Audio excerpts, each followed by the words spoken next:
नमस्कार, खबरों की खबर में आपका स्वागत है। मैं हूं तृप्ति। हिंदू विरोधी और देश विरोधी वामपंथी विचारधारा वाले सेक्युलरिज्म के रंग में रंगे सियारों ने अपने हिंदू विरोधी एजेंडे को आगे बढ़ाने के लिए एक नया जंगल ढूंढ लिया है और वो है ओटीटी प्लेटफॉर्म, जहां न सेंसर का डर है न भाषा की मर्यादा। जहां ये पिछले कई महीनों से वेब सीरीज के नाम पर हिंदुओं के खिलाफ जहर उगल रहे हैं, लेकिन इन रंगे सियारों को अब सोशल मीडिया पर गालियों की बारिशों से नहलाकर इनका असली रंग दिखाया जा रहा है। एक बार फिर हिंदू विरोधी एजेंडे के नए प्लेटफॉर्म यानी ओटीटी पर नया तांडव किया गया है। अमेज़न प्राइम पर डायरेक्टर अली अब्बास जाफर और एक्टर सैफ अली खान और ज़ीशान अयूब यानी शांति दूत समुदाय के फिल्मी गैंग की नई वेब सीरीज तांडव पर बवाल मचा हुआ है। इसका डायरेक्टर है अली अब्बास जाफर, जो एक कट्टरपंथी मुसलमान है, जिसने इस सीरीज में टुकड़े टुकड़े गैंग की देश विरोधी हरकतों पर पर्दा डालकर उसे सही साबित करने की साजिश रची है और भारत में मुसलमानों को शोषित दिखाने की नाकाम कोशिश भी की है। तैमूर के अब्बा सैफ अली खान एक्टर हैं, जो कुछ दिन पहले ही सीता माता के अपमान के लिए माफी मांग चुके हैं। वहीं इसमें ज़ीशान अयूब भी हैं, जो उन अनपढ़ों की गैंग का सदस्य है जिसने सीएए बिल को पढ़े बगैर ही मुसलमानों को भड़काने के शाहीनबाग कांड में अपना जाहिलपना साबित कर दिया था। हर बार अपने हिंदू विरोधी एजेंडे में फेल होने वाले इन कुंठितों के झुंड ने एक बार फिर हिंदू धर्म पर हमला साधा है और फिर मुंह के बल गिरे हैं। बेशर्मी की हद तो यह है कि जिन शिवजी के तांडव के नाम पर इस सीरीज का नाम तांडव रखा गया है, उसमें उन्हीं भगवान का मजाक उड़ाया गया है और राम के नाम पर घृणा फैलाई गई है। इतना ही नहीं, एक कदम आगे बढ़कर देश विरोधी वामपंथी एजेंडे और टुकड़े टुकड़े गैंग को जस्टिफाई करने की कोशिश भी की गई है और राजनीतिक ड्रामे के नाम पर दिखाया गया है कि देश के मुसलमानों को प्रताड़ित किया जा रहा है। देश का प्रधानमंत्री दलितों के खिलाफ है और जिहादियों और देश विरोधी वामपंथियों के अड्डे जेएनयू के छात्रों को ग्लोरीफाई किया गया है। यानी जिहादियों और वामपंथियों के एजेंडे पर बनाई गई जहर से भरी एक पूरी सीरीज है, जिसमें हिंदुओं की आस्था पर वार किया गया है और दर्शकों के दिमाग के साथ खेलने की कोशिश की गई है। यही वजह है कि सोशल मीडिया पर #बैन तांडव ट्रेंड कर रहा है और इस सीरीज के खिलाफ कार्रवाई की मांग की जा रही है। राजनीतिक ड्रामे के नाम पर बनाई गई इस सीरीज में जेएनयू की तर्ज पर दिखाए गए वीएनयू का स्टूडेंट बना ज़ीशान अयूब एक स्टेज परफॉर्मेंस में भगवान शिव बनकर गाली देते दिखाया गया है, जिससे नारद बना एक एक्टर कहता है कि सोशल मीडिया पर राम के फॉलोअर्स काफी बढ़ गए हैं और भगवान राम और उनके भक्त यानी हिंदू समुदाय का मजाक उड़ाया गया।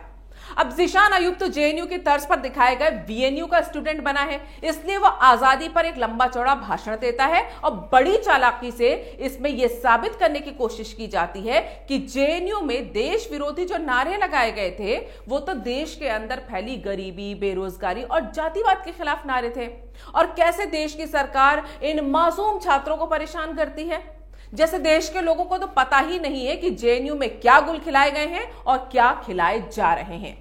राजनीतिक ड्रामे के नाम पर बड़ी चालाकी से इसमें उन घटनाओं को दिखाया गया है जो हिंदू विरोधी हैं, लेकिन इनका घाकपन देखिए। ये लोग कभी नहीं दिखाते कि दंगों में मुसलमानों की छतों पर रातों रात पेट्रोल बम और गुलेल कैसे आ जाते हैं और हिंदुओं का कत्लेआम कितने हिंसक तरीके से किया जाता है। ये कभी नहीं दिखाते कि हिंदू लड़कियों को लव जिहाद के नाम पर कैसे फंसाया जाता है और फिर धर्म ना बदलने पर मौत के घाट उतार दिया जाता है। ये कभी नहीं दिखाते कि इस्लाम पर एक पोस्ट भर कर देने से कैसे चंद मिनटों में हजारों शांति दूतों का काफिला लाठियों और पत्थरों और पेट्रोल बमों के साथ दंगा करने के लिए हो जाता है। ये कभी नहीं दिखाते कि शाहीनबाग जैसे प्रोटेस्ट के नाम पर मासूम बनकर बैठी शांति देवियां अचानक पुलिस पर पत्थर बरसाने लगती हैं और इनके यंग वॉरियर्स सार्वजनिक बसों और संपत्ति को आग लगा देते हैं। बस यहीं पर ये एक्सपोज हो जाते हैं। आपको याद दिला दूं कि इस सीरीज में एक्टिंग के नाम पर हिंदू धर्म का मजाक उड़ाने वाले एक्टर ज़ीशान अयूब वही है जिसने सीए प्रोटेस्ट में मुसलमानों को भड़काने में कोई कसर नहीं छोड़ी थी। उसकी ट्वीट बताते हैं कि कैसे उसने इस आंदोलन को हवा दी थी। वहीं सैफ अली खान तो हिंदुओं की आस्था आहत करने के मामले में लगता है रिकॉर्ड बनाने निकले हैं।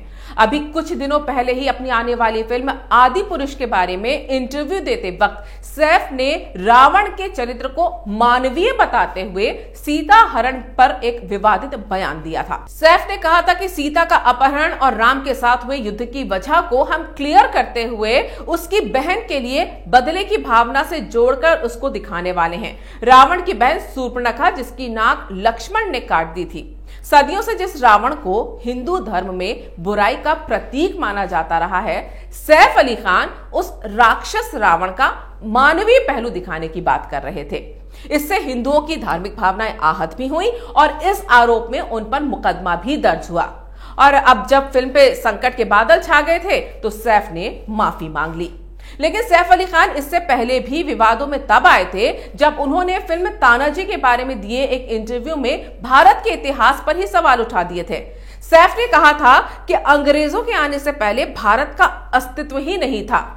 अब जिन सैफ अली खान के नाना ने पाकिस्तान बनाने में मदद की हो, जो अपने बेटे का नाम इतिहास के क्रूरतम शासक तैमूर लंग के नाम पर रखे, वो भारत के अस्तित्व को क्या समझेगा। सैफ अली खान ने अनुराग कश्यप की वेब सीरीज सेक्रेड गेम्स में सिख धर्म का भी अपमान किया था। सीरीज में एक सिख पुलिस वाले की भूमिका निभाते हुए सैफ को सिखों में पवित्र समझा जाने वाला कड़ा समुद्र में फेंकते हुए दिखाया गया था, जिसके बाद काफी बवाल भी हुआ था। पिछले कुछ सालों में ओटीटी प्लेटफॉर्म पर आने वाली कई वेब सीरीज धार्मिक घृणा लगातार फैलाती रही हैं और ये सिलसिला अब भी जारी है। वैसे वेब सीरीज के नाम पर हिंदू धर्म का अपमान करना तो एक चलन सा बन गया है।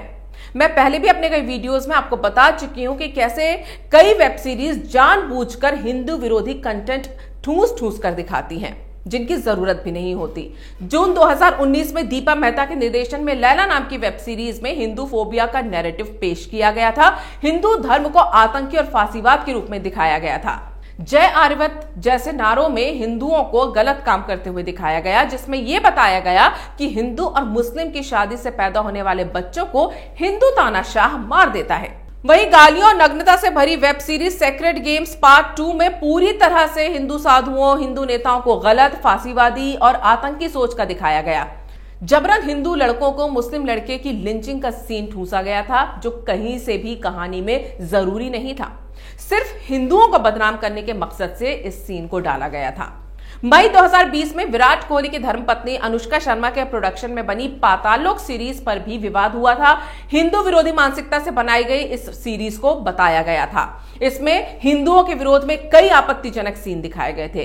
इसमें एक कुतिया का नाम सावित्री रखा गया। हिंदू पुजारी को मंदिर में मांस खाते हुए दिखाया गया। भगवा कपड़े पहने हुए लोग जय श्री राम बोलते हुए गुंडागर्दी करते दिखाए गए। साधु संतों को अभद्र भाषा बोलते दिखाया गया। जनेऊ पहने व्यक्ति को बलात्कार करते दिखाया गया। इसमें एक मुस्लिम महिला हिंदू महिला को पानी पीने देती है, लेकिन वो उसके हाथ का पानी पीने से मना कर देती है। यह सीन दिखाकर हिंदुओं को मुस्लिम विरोधी मानसिकता का दिखाया गया, जिससे हिंदू धर्म के खिलाफ द्वेष की भावना दिखाई देती है। सोशल मीडिया पर भी बायकॉट करने का ट्रेंड चलाया गया था, लेकिन पाताल लोक के खिलाफ कोई कार्रवाई नहीं हुई। वहीं अक्टूबर 2020 में विक्रम सेठ की किताब पर बनी web series a suitable boy, जिसकी निर्देशक मीरा नायर हैं, जो कि भारतीय मूल के एक अमेरिकन नागरिक हैं, उन्होंने उस वक्त जब देश में लव जिहाद पर कानून बनने की बात चल रही थी, तब इस सीरीज में इंटर रिलीजन प्यार को दिखाया, जिस पर मध्य प्रदेश के बीजेपी नेता गौरव तिवारी ने आपत्ति जताई और नेटफ्लिक्स पर भी यह आरोप लगाया कि इस वेब सीरीज के जरिए हिंदू समाज की भावनाओं को आहत किया गया है। इस सीरीज में मंदिर का प्रांगण दिखाया गया था, जहां बैकग्राउंड में आरती चल रही थी और वहां पर अश्लील सीन दिखाए गए थे।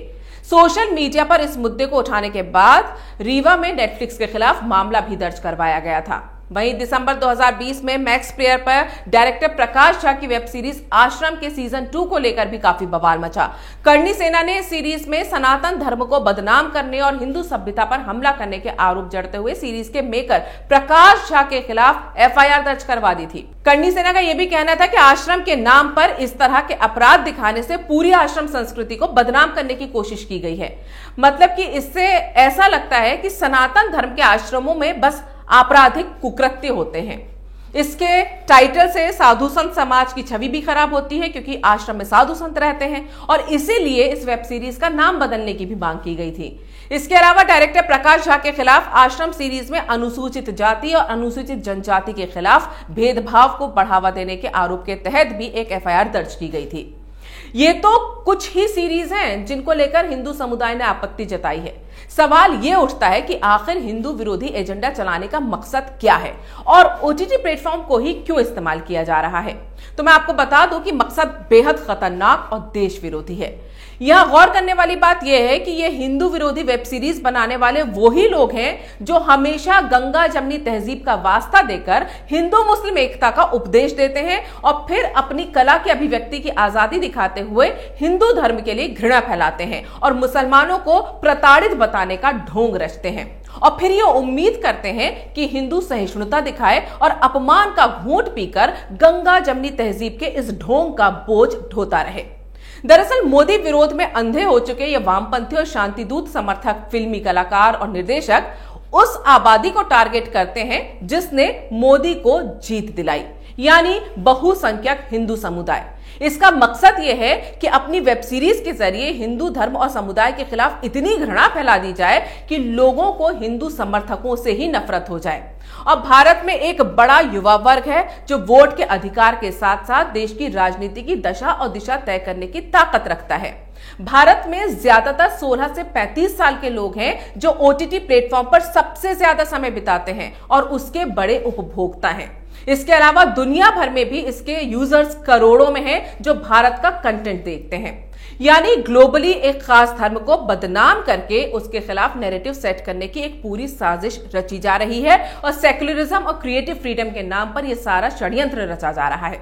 इस प्लेटफॉर्म पर खुले आम नफरत के बीज बोए जा सकते हैं क्योंकि कोई सेंसर बोर्ड नहीं है जो इनके वैचारिक आतंकवाद पर लगाम लगा सके। ऐसे में देश की सरकार पर भी यह सवाल उठता है कि जब देश के बहुसंख्यक समुदाय को ओटीटी प्लेटफॉर्म पर लगातार टारगेट किया जा रहा है तो सरकार कोई कड़ा कदम क्यों नहीं उठाती। क्या देश के आईएनबी मिनिस्टर प्रकाश जावड़ेकर को लगातार वेब सीरीज को हथियार बनाकर हिंदू समुदाय पर हो रहे इस हमले को रोकने के लिए कड़े कदम नहीं उठाने चाहिए? समय आ गया है कि सरकार अब विचारों और सोच को भ्रष्ट और भ्रमित करने वाले इन हिंदू फोबिक और देश विरोधी कंटेंट बनाने वालों के इरादों पर लगाम लगाए, क्योंकि ये इतनी बारीकी से खेल करते हैं कि लोगों को एहसास भी नहीं होता कि उनके दिमाग में कब इन्होंने अपने विचार और नजरिया ठूंस दिया है। लेकिन जिस तरह से सोशल मीडिया पर इन हिंदू विरोधी कंटेंट को लेकर आवाज उठने लगी है उससे साफ है कि इन जिहादी और हिंसक वामपंथियों के इरादों और विचारों को सिरे से खारिज किया जा रहा है और देश का हिंदू समुदाय अब अभिव्यक्ति की आजादी के नाम पर अपने अपमान और बौद्धिक षड्यंत्र को बर्दाश्त न करने का फैसला कर चुका है। अगर आपको ये वीडियो पसंद आया है तो इसे लाइक करें, शेयर करें और कैपिटल टीवी को सब्सक्राइब करें।